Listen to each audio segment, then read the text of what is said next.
Listen Up with Jim Potts. Listen up, business owners, CFOs, human resource managers, and all managers and supervisors.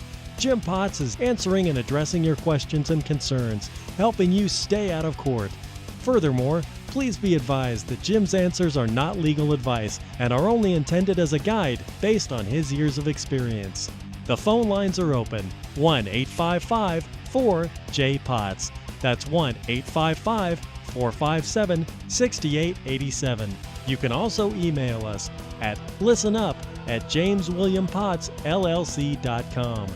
Ready to listen up? Here is Jim Potts. Jim Potts back on the air. Hello out there. Thanks for tuning in as usual. I always appreciate it. Got some emails where some employees are writing into me and asking me some questions.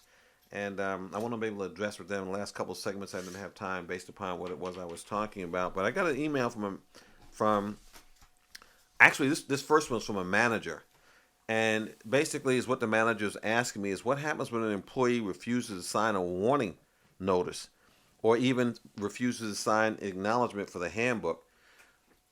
Let's take each one of these separately, but let me give you an overall perspective. First of all, you can never force somebody to sign anything. So, we get those calls, employers are upset because an employee says, I'm not signing it. Whatever it is, whether it's an acknowledgement or whether or not it's a warning notice, etc., I'm not signing anything. They don't have to. So don't get upset about it. Forget about it. They don't want to sign it, or they don't want to sign the new pay plan. That's the other one that we get. That here's a pay plan based upon commission. It has more stricter goals, more stricter guidelines, and the person says, I'm not signing that. It doesn't matter if they don't sign it. So keep that in mind. It doesn't mean that the pay plan is not going to go into effect. Of course it's still going to go into effect. They don't get to dictate that. With the acknowledgement for the handbook, they don't want to sign the acknowledgement for the handbook because they think that they're not going to be held to the standards in the handbook regarding the policies of the handbook. That's not true. If the policy is the policy for the company, whether they choose to acknowledge it, the fact that they received the handbook, that doesn't make any difference.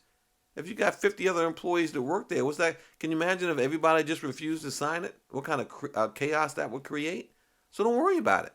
On the acknowledgement form, as an example, all you have to write on there is the person refused to sign it, stick it in their personnel file. That's all.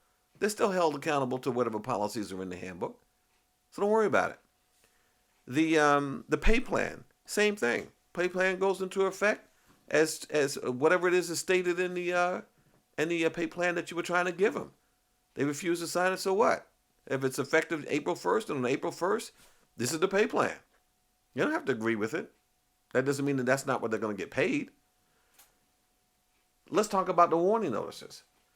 Warning notices are what they are. It's a warning. Person refuses to sign.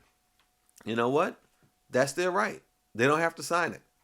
Sometimes there's a section on there that says employee remarks.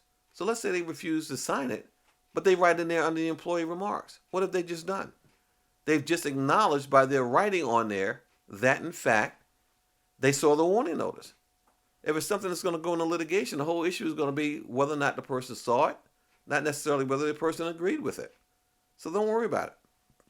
The other thing is, on your warning notices, or at least the ones we provide for our clients, we have a section on there for a witness, where the witness actually signs off that they saw, Joe Blow get the warning notice.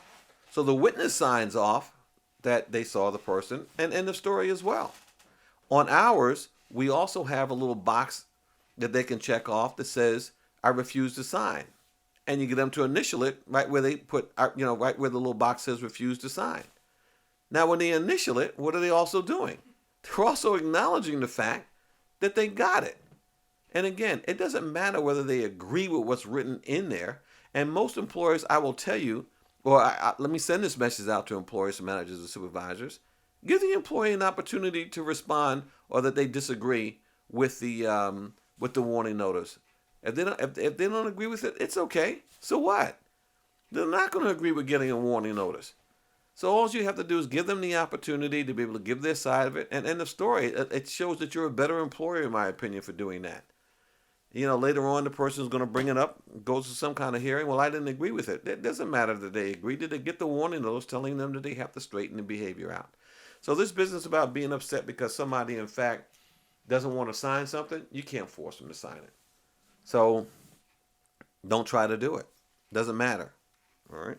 And yes, do we want to always try to get employees to sign off on documentation as an example? The answer to that question is definitely yes.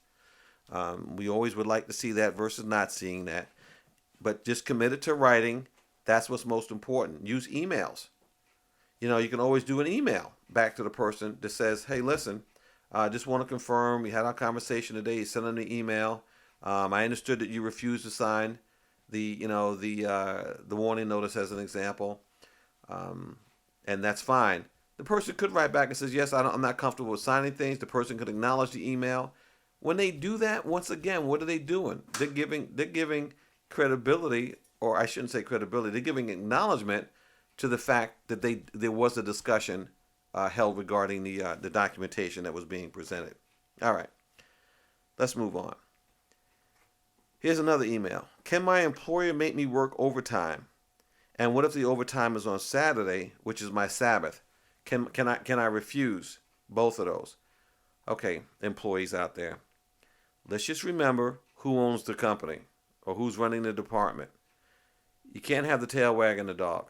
An employer who has to have overtime, they have overtime based upon business necessity and not your particular social schedule or your family schedule and things of that nature. Now, it may sound hard, but just understand they have a business to run as well. So there's times when an employer cannot give an employee adequate notice that overtime may be required. If you get off at 5 o'clock and the employer gets a call for a large order, we'll say, at 4:30 that the customer is saying they need the next day, and the employer comes to you and says, hey, we need to get this out. They're requesting this ASAP. Yeah, they can come to you and say, you've got to work the overtime. And even though that's inconvenient to you, that's a whole different issue. Inconvenience is inconvenience. But without those customers, that business may not be in business and you may not have a job. And this is not a threat. Don't be sending me the emails. That's not what I'm saying. Okay? I'm simply saying that the employer gets to control that. All right? Now, hopefully the employer, if the employer is large enough, has somebody else that can do it and doesn't mind working the overtime, and that's great. But every business is not, that fortunate. Some of them they're lean and mean. They just have, X numbers of people to get the job done. So therefore they rely on you. And that's what you need to think about. They're relying on you. So, be a little bit more open-minded about those things. Now let's address the issue about what happens if the overtime is on Saturday and that Saturday happens to be your Sabbath. Well, let's just back up for a second. I guess what I would look at is determine, okay, how often on a Saturday are you being required to work?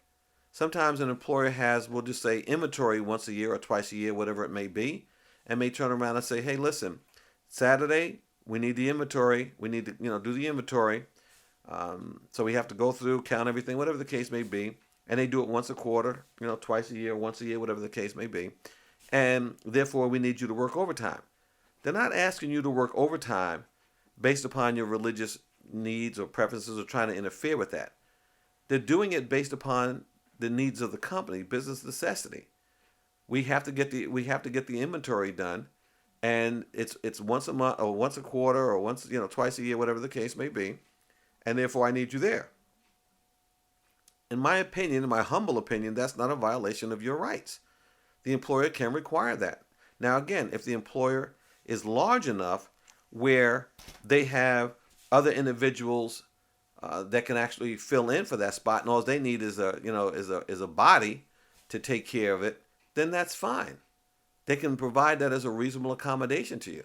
But if the employer does not have the luxury of having a larger staff and they need you there for whatever the reason may be, and again, it's something that's once a quarter, twice a year, once a year, whatever the case may be, then I don't believe that that's an infringement upon your rights, because they're not doing it based upon your religion. They're doing it based upon the needs of the company. And again, I would tell employers to try to be open to some of this, reasonable accommodation. If you can get somebody else to work it, then try to get somebody else to work it, because always try to work with your employees. And it's just better to do it that way because you don't want disgruntled people. Now, some employers will think, well, wait a minute, if I let this person do it, then I'm going to have to let everybody do it. And that's a concern because the work environment, in my opinion, is like kindergarten. You turn around and tell somebody they don't have to work Saturday, and the other people don't want to work Saturday, all of a sudden, they're all going to have the same religion. Saturday is my Sabbath. All right, so I can't work either. So when you get in those kind of situations, then you got to do what you got to do. Again, the schedule's not being put out based upon anybody's religion. The schedule's being put out based upon the needs of the company. All right, with that last comment, it's time to close out this segment. But let me remind you, you can also hear us on Facebook at Listen Up and subscribe to us on iTunes. Just search for Listen Up with Jim Potts. And as a reminder, we take calls every third Friday at 855-4J-POTS, or you can reach us at 855-457-6887. Between the hours of 9:45 and 10:45, you'll be able to get through.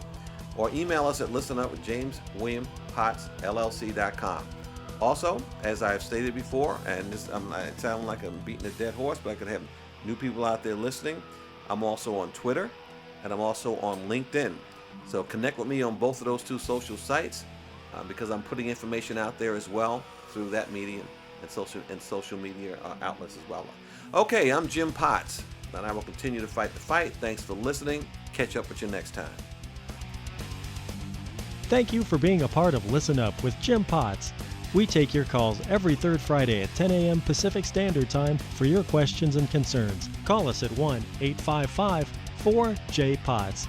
That's 1-855-4J-POTS.